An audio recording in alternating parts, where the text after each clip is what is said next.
దేవుడు క్షమించడమా? శాస్త్రం చదివిన వ్యక్తిగా చెబుతున్నా, దైవారాధన కంటే కుటుంబ బాధ్యతలే చాలా ముఖ్యం. ఇవి చేశాకే దేవుడికి వచ్చింది.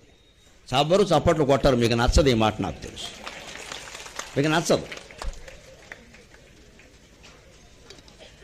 మీరు ఎన్ని పాపాలైనా చేయండి, దేవుడు మొగుడు ఆసుపత్రిలో ఉండగా మీరు గుళ్ళో ఉండండి, పెళ్ళాం ఆసుపత్రిలో ఉండగా మీరు ఆశ్రమంలో ఉండండి అంటే బాగా నచ్చుతుంది.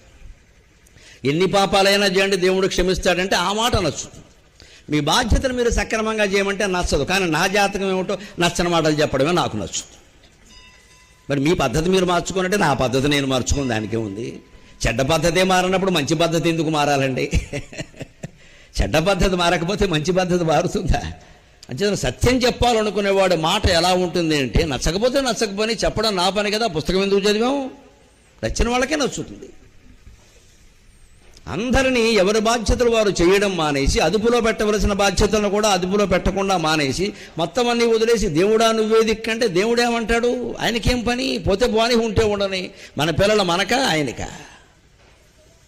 సైన్యంబు చెదరిన సైన్యనాథుని తప్పు, కూతురు చెడగైన మాత తప్పు. ఇంకొక మాట జంతువుల విషయంలో కూడా, అశ్వంబు దురుసైన ఆరోహకుని తప్పు. గుర్రం సరిగ్గా నడవలేదు అంటే రౌతు తప్ప కదా? నడిపించే విధానం